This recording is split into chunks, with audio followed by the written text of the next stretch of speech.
বেগুন আর মাছের জিভে লাগা এই রেসিপি এক কামড়েই মন ভরে যাবে। একবার খেলে থামা মুশকিল। ভেতরটা স্পঞ্জি আর বাইরেটা ক্রিস্পি, এতটাই সুস্বাদু, এতটাই লোভনীয়। আসসালামু আলাইকুম, welcome to my channel Parveen's kitchen. Parveen's কিচেনে আপনাদেরকে অনেক অনেক অভিনন্দন। আশা করি আপনারা সবাই ভালো আছেন। আলহামদুলিল্লাহ, আমিও ভালো আছি। বন্ধুরা, আপনারা কি কখনো বেগুন আর মাছ দিয়ে এরকম রেসিপি তৈরি করে খেয়েছেন? যদি না খেয়ে থাকেন তাহলে কিন্তু আজকে আমার ভিডিওটা ফলো করেন কিভাবে আজকে আমি বেগুন আর মাছ দিয়ে ইউনিক এই রেসিপিটা তৈরি করে নিলাম। তাহলে বন্ধুরা, এই রেসিপিটা দেখার জন্য আমার পাশে থাকুন এবং দেখে নেন আজকের রেসিপি। তৈরি করার জন্য প্রথমেই দরকার মাছ, তাই আমি এখানে নিয়ে নিচ্ছি কয়েকটা কাতলা মাছের পিসেস। আমি কিন্তু এখানে কাতলা মাছ ইউজ করেছি, আপনারা চাইলে যে কোনো মাছ ইউজ করতে পারেন। প্রথমেই আমি মাছ বয়েল করে নেব, ঠান্ডা করে আমি আবারও ফিরে আসছি। তো মাছ আমি বয়েল করে নিয়েছি, ঠান্ডা করে একটা প্লেটের মধ্যে নিয়েও নিয়েছি। এখন আমি একটা একটা করে কাঁটাগুলো সব ছাড়িয়ে নেব, ঠিক এইভাবে। তো আজকে যে রেসিপিটা আমি তৈরি করতে যাচ্ছি বন্ধুরা, এটা কিন্তু ভীষণ একটা ইউনিক রেসিপি। অবশ্যই কিন্তু আপনারা আমার পাশে থাকবেন এবং শেষ অবধি দেখে নিন কীভাবে আজকের আমার এই রেসিপি তৈরি করলাম।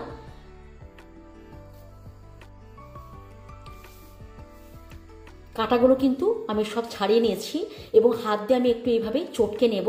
আর যদি কিছু অবশিষ্ট কাঁটা থাকে তাহলে কিন্তু আমি এভাবেই বের করে নেব। এটা তৈরি হয়ে গেছে, এটাকে সাইডে রেখে দেবো। আর আমি বসিয়ে দিলাম কড়াই, দিয়ে দেবো সামান্য পরিমাণে সরিষার তেল। তেল গরম হয়ে গেলে আমি এখানে দুটো পেঁয়াজ আমি স্লাইস করে কেটে রেখেছি, এই তেলের মধ্যে দিয়ে দেবো এবং একটু হালকা করে এটাকে ফ্রাই করে নেব, মানে পেঁয়াজটাকে একটু নরম করে নেব। পেঁয়াজ যখন নরম হয়ে যাবে তখন আমি এখানে দিয়ে দেবো আদা রসুন পেস্ট এবং পেঁয়াজের সঙ্গে এইভাবে আমি 1 মিনিট খুব ভালো করে নাড়িয়ে নেব। এইভাবে 1 মিনিট নাড়াচাড়া করার পর মশলাটা যখন খুব ভালো করে কষানো হয়ে যাবে তখন আমি একে একে ড্রাই মশলাগুলো দিয়ে দেবো। প্রথমেই দিয়ে দেবো লবণ, হলুদের গুঁড়ো, ধনে পাউডার, জিরে পাউডার, আর দিয়ে দিলাম বেশ কিছুটা কাঁচা লঙ্কা।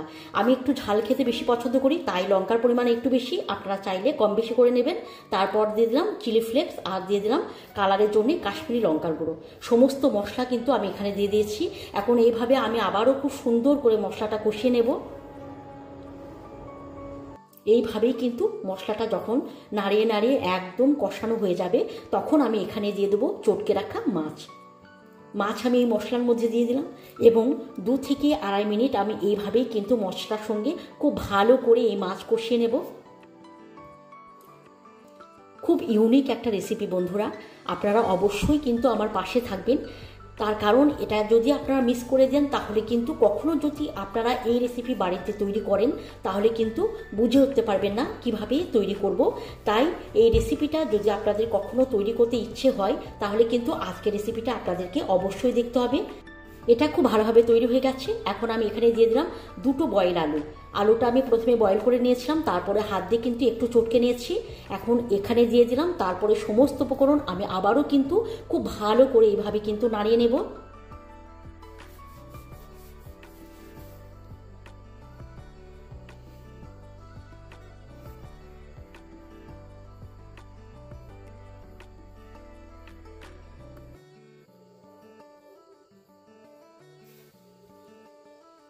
নাড়িয়ে নাড়িয়ে কিন্তু মাছের পুরটা আমি তৈরি করে নিলাম।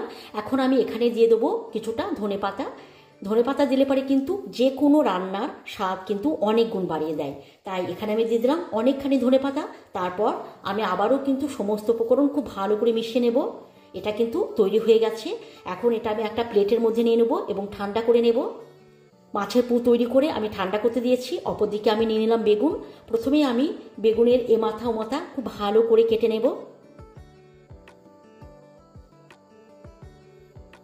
এটা আমি সাইডে রেখে দেবো। আর তারপরে আমি খুব পাতলা পাতলা করে বেগুন কেটে নেব। একদম কিন্তু পাতলা করে কাটতে হবে, মানে এই বেগুন কাটার উপরেই কিন্তু ডিপেন্ড করছে আজকের রেসিপিটা কতটা সুন্দর হবে। তাই এটা কিন্তু একদম পাতলা করে কাটতে হবে। ঠিক এইভাবে আপনারা দেখে বুঝতে পারছেন কিভাবে আমি কেটে নিলাম। এইভাবে কিন্তু কেটে নিতে হবে।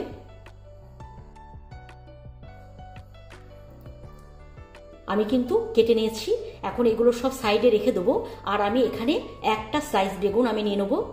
তারপর আমি নিয়ে নেবো মাছের পুর, যেটাকে কিন্তু আমি ঠান্ডা করে সাইডে রেখে দিয়েছিলাম।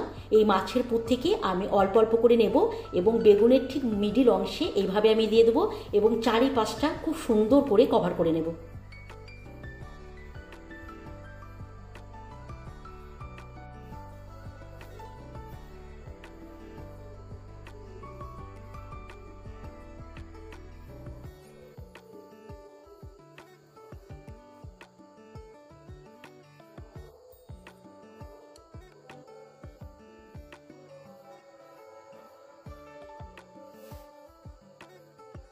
খুব সুন্দর করে আমি কভার করে নিয়েছি। এখন আমি আবারও নিয়ে নেবো একটা স্লাইস বেগুন আর ঠিক এইভাবে এর ওপরে দিয়ে দেবো। তাহলে বন্ধুরা এটা কিন্তু তৈরি হয়ে গেল। এইভাবে কিন্তু আমি সবগুলো তৈরি করে নেব।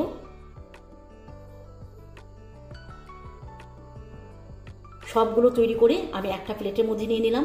এখন এটাকে সাইডে রেখে দেবো আর আমি নিয়ে নেবো ময়দা। এই ময়দার মধ্যে দিয়ে দেবো স্বাদ অনুযায়ী লবণ আর দিয়ে দেবো সামান্য পরিমাণে লঙ্কার গুঁড়ো। স্পুন দিয়ে প্রথমে ড্রাই উপকরণ খুব ভালো করে মেখে নেব।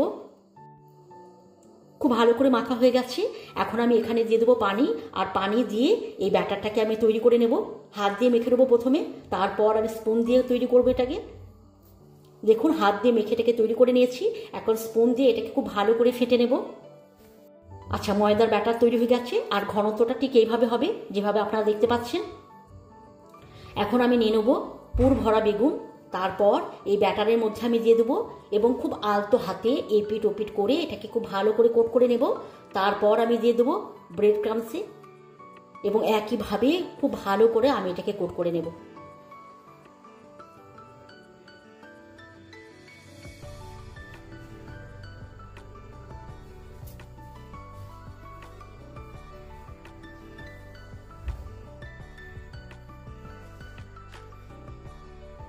খুব ভালো করে এটা কোট করা হয়ে গেছে। এইভাবে সবগুলো আমি তৈরি করে নিলাম।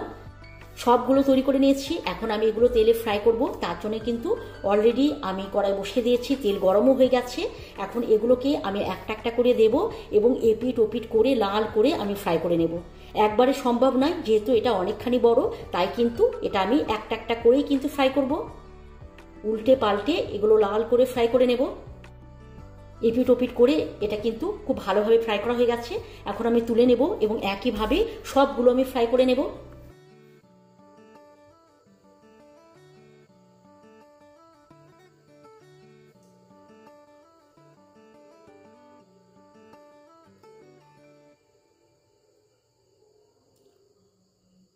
সবগুলো তৈরি করে আমি একটা প্লেটের মধ্যে নিয়ে নিয়েছি।